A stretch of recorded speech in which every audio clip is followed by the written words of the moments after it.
Yeah, that's what I like to see in our cheerleaders. All right, first up, we have Daniela Dragomir with Community from Survival to Choice. Daniela. Imagine lining up at 6 a.m., hoping that the store will have milk, yogurt, or if you're really lucky, butter. Imagine having to whisper in your own kitchen because you didn't know who might be listening and report you for something you said. That was my childhood. I grew up in Romania under communism, and community back then meant one thing: survival. But even in fear, people found ways to connect. Families worked together to hide livestock, or we made tsuika, our version of moonshine. And if a neighbor spotted a delivery truck, they would knock on your door.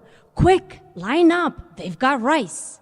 And sometimes salami padded with soy that smelled so questionable, you even wondered if it was food at all. But hey, it was still protein, and you'll do the same for your neighbor.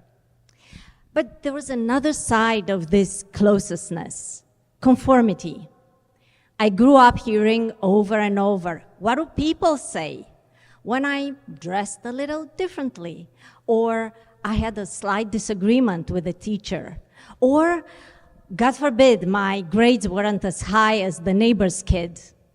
My career choices were doctor, engineer, and you guessed it, lawyer, so I became a lawyer. But no one ever asked me, what would make you happy? So I grew up both comforted and wounded by this community. And you too. Maybe you opened your heart to your community only to feel rejected, judged, or that you didn't fit in. And you might have closed your heart. But I think that is a mistake. And I'm going to tell you why. When I first came to America 23 years ago, I quickly discovered that I didn't know how to fit in here either. When people would ask me, how are you? I didn't realize they wanted a quick reply. So instead, I enthusiastically gave them my life story. Well, let me tell you, that's not how you make friends in New Jersey. But over time, not only that I learned to reply with a quick, good, and you, I've learned that community is a choice based on trust, connection, and shared values. But I wanted something more, and my spiritual practices led me to a yogi community, which introduced me to the most important community of all, the human community. Beyond religion, beyond politics, beyond nationality. You see, fear is what separates us. It might have looked like back in Romania, fear brought us together, but the connection was only surface level. We are in survival mode. We didn't have the availability to discover who we truly were for one another. So the yogi, they taught me that there is nothing to fear, not even death, which is simply a transition to a higher form of energy. So when we release fear, then there is nothing to fear. There's nothing to separate us.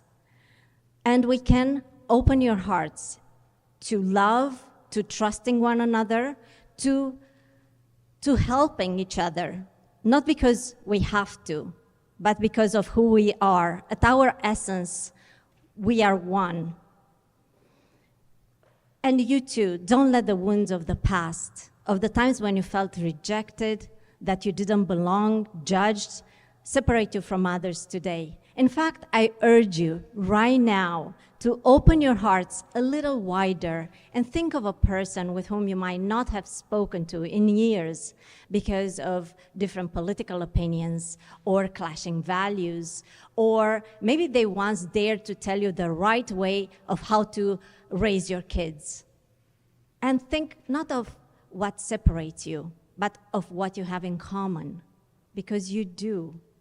At our core, we are truly one. And when we live from that truth, we not only survive together like we once did back in Romania. We thrive together.